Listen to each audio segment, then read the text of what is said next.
All right, guys, welcome back to the One for the Road podcast. Today, we're going to be covering IBM, which is definitely not one of these new tech startups that's, pulling 400% in the market. But it has recently made headlines with President Trump mentioning them and, from my understanding, granting them a substantial amount of money to further their research into quantum computing. So I found it interesting and thought I'd share my research with you. So IBM didn't start as a tech company. It started as a mashup of companies making clocks, scales, and machines that counted things.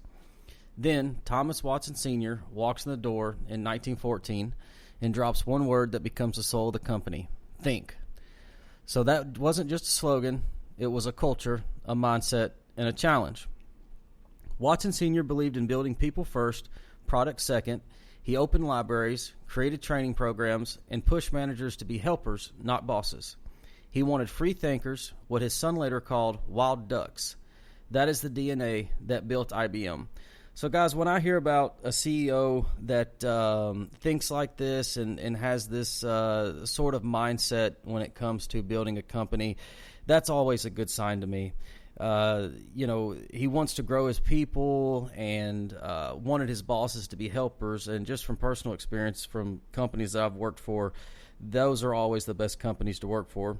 And as it has proved to be true with IBM, because they are a very long-lasting company that have had some setbacks, but have made some major comebacks, as we'll cover as we go through here. So, in 1961, something powerful happened. A veteran IBMer wrote Thomas Watson Jr. a letter reminding him of a promise IBM made decades earlier, a promise the company never got to fulfill. Back during the Great Depression, IBM told its sales teams, "If we double revenue, we'll send all of you to Europe." And against all odds, during one of the worst economies in history, IBM kept its people working, kept building machines, kept investing in R&D, and they did double revenue. By the time they hit the goal, World War II made travel impossible. The promise had to wait.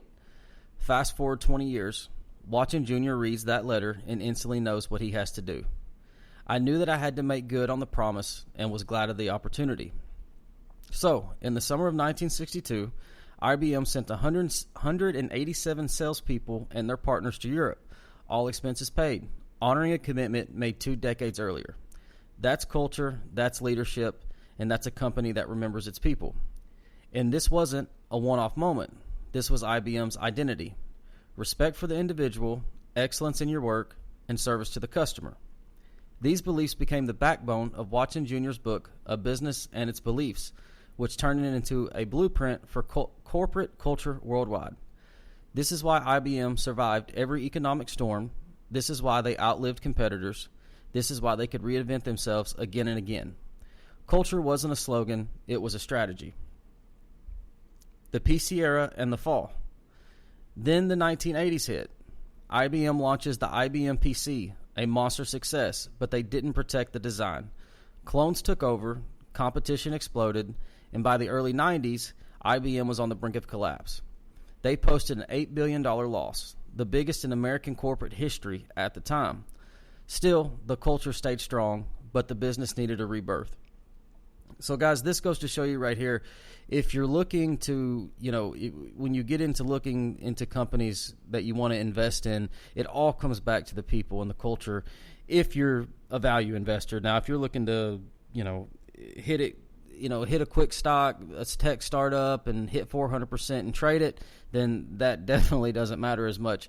But from a value investment standpoint, this is a great company, in my opinion. So, the reinvention. Enter Lou Gerstner, the first outsider CEO. He didn't come in talking about hardware. He came in talking about service.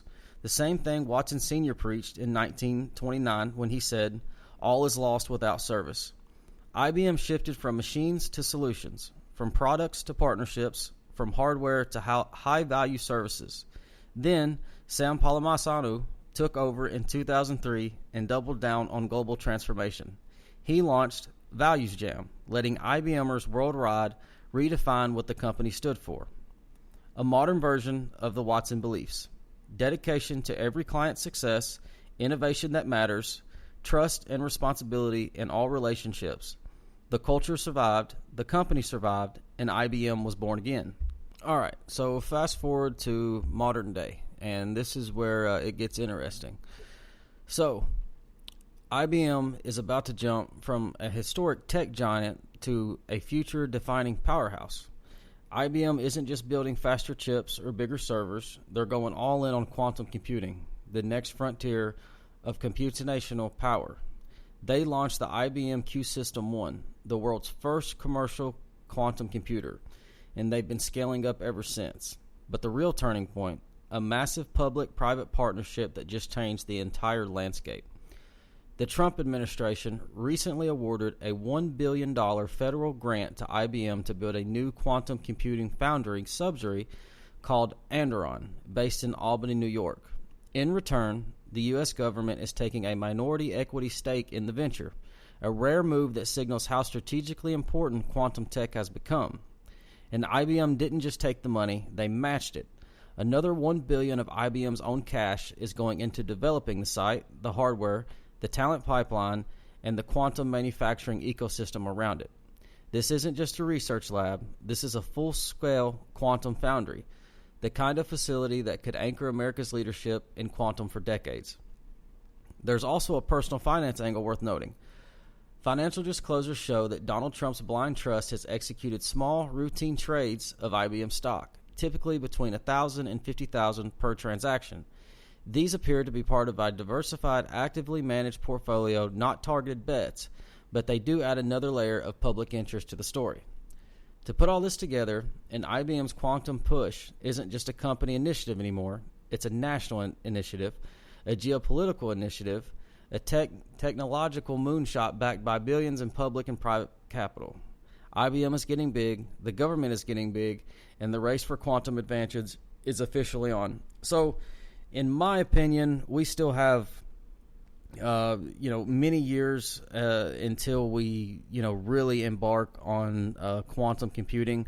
Some people have different predictions. Some people say 5 years. Some people say 10. Some say 15. There's no way of really knowing.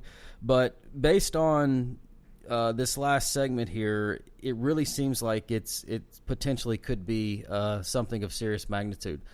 I'm an IonQ guy. I think IBM is a great company, but I personally have invested in IonQ, and I'll be covering that in a later episode. But I thought IBM was a pretty interesting company, and they have the potential to do great things with this quantum computing. So, guys, maybe it's something that you may decide to add to your tech portfolio. If so, drop a like and give me a comment and tell me your opinion on this. And thanks for tuning in.